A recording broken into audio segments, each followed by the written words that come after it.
বিসমিল্লাহির রহমানির রহিম। আসসালামু আলাইকুম। আশা করছি সবাই আলহামদুলিল্লাহ অনেক ভালো আছেন। এই ভিডিওতে আমরা দেখব মাইক্রোসফট এক্সেলে কিভাবে আপনি গড় নির্ণয় করবেন সূত্রের সাহায্যে। তো এটা হচ্ছে আমাদের মাইক্রোসফট এক্সেলের 13 নম্বর পর্ব। এই পর্বে আমরা খুব সহজভাবে দেখব যে কিভাবে হচ্ছে আপনি যে কোনো সংখ্যার গড় নির্ণয় করতে পারবেন খুব সহজভাবে। তো প্রথমত হচ্ছে আমাদের যে সেলের মধ্যে আমরা গড় নির্ণয় করব, এই সেলে একটা ক্লিক করব। আর এতে পূর্বে আমরা জেনেছি যে কিভাবে হচ্ছে মাইক্রোসফট এক্সেলের সূত্র শুরু করতে হয়। যে কোনো সূত্র শুরু করার পূর্বে আমরা ইকুয়াল চিহ্ন দিয়ে আমরা সূত্র শুরু করব। তো আমরা এখান থেকে ইকুয়াল চিহ্ন দিলাম। ইকুয়াল চিহ্ন দিয়ে হচ্ছে আমরা এখন যে গড় নির্ণয়ের যে সূত্রটা, আমরা সূত্রটা এখানে লিখে দিব। তো গড় নির্ণয়ের সূত্র হচ্ছে অ্যাভারেজ। আপনারা এখানে অ্যাভারেজ টাইপ করবেন, AVER। দেখতে পাচ্ছেন AVER এতটুকু টাইপ করার পর আমাদের সামনে কিন্তু ফাংশনগুলো শো করতেছে। তো এখান থেকে হচ্ছে প্রথম যে ফাংশনটা দেখা যাচ্ছে অ্যাভারেজ ফাংশন। এখানে হচ্ছে আপনি মাউস দ্বারা ক্লিক করতে পারেন অথবা হচ্ছে কিবোর্ড থেকে ট্যাব চাপলে আপনার ফাংশনটা অটোমেটিকলি শুরু হবে একটা ব্র্যাকেট সহকারে। তো আমরা এখান থেকে যদি ট্যাব চাপি, দেখতে পাচ্ছেন আমাদের কিন্তু একটা অটোমেটিক একটা ব্র্যাকেট নিয়ে নিছে এবং হচ্ছে সূত্রটা চলে আসছে এখানে। তো আমরা এখান থেকে দেখতে পাচ্ছেন এই যে আমাদের C6 যে এটা আছে, সেলের লিস্ট আছে, C number column, 6 number row, C6 D6 F6 G6 এবং G6 পর্যন্ত আমরা এখানে লিখে দিব।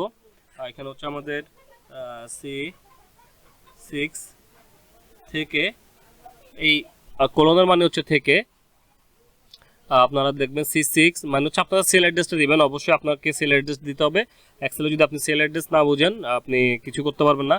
তো এর তো পূর্বে আমার ভিডিওতে দেওয়া আছে কিভাবে সেল অ্যাড্রেস কি, সেল পয়েন্টার কি, এগুলো নিয়ে আমার আলোচনা করা আছে অলরেডি। আপনারা ওগুলো একটু দেখে নেবেন যারা একদম শুরু থেকে দেখতেছেন।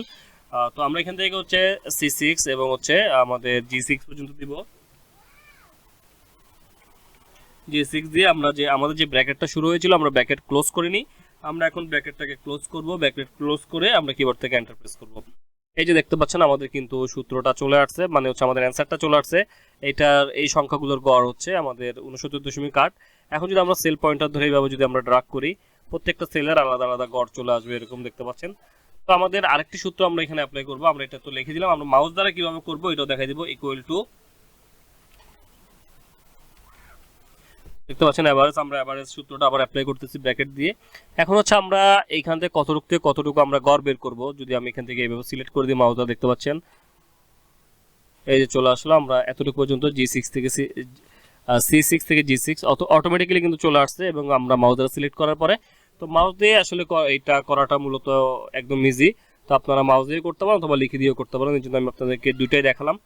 এখন হচ্ছে আমরা ব্র্যাকেটটা ক্লোজ করে যদি আমরা এন্টার প্রেস করি, আমাদের কিন্তু দেখতে পাচ্ছেন এটা চলে আসলো। এবং যদি আমরা ড্রগ করি, এইভাবে ড্রাগ করি আবার সেম টু সেম, এইভাবে আমাদের গড় নির্ণয় হয়ে যাবে। তো মূলত এইভাবে গড় নির্ণয় করা হয় মাইক্রোসফট এক্সেলের সূত্র ব্যবহার করে।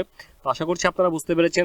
তারপরেও যদি কারো কোনো জায়গায় বুঝতে অসুবিধা হয় অবশ্যই আমাকে কমেন্টে জানাবেন, আমি আপনাদের কমেন্টে রিপ্লাই দেওয়ার চেষ্টা করব। এবং ইতিমধ্যে যারা আমার চ্যানেল সাবস্ক্রাইব করেছেন তাদেরকে আমি অসংখ্য ধন্যবাদ জানাচ্ছি। এবং যারা সাবস্ক্রাইব করেন না, যদি প্রয়োজন মনে করেন সাবস্ক্রাইব করে নোটিফিকেশন বেল আইকনটা অন করে দিবেন পরবর্তী ভিডিওর আপডেট পাওয়ার জন্য। সবাই ভালো থাকবেন, সুস্থ থাকবেন, নিজের খেয়াল রাখবেন। আল্লাহ হাফেজ, আসসালামু আলাইকুম।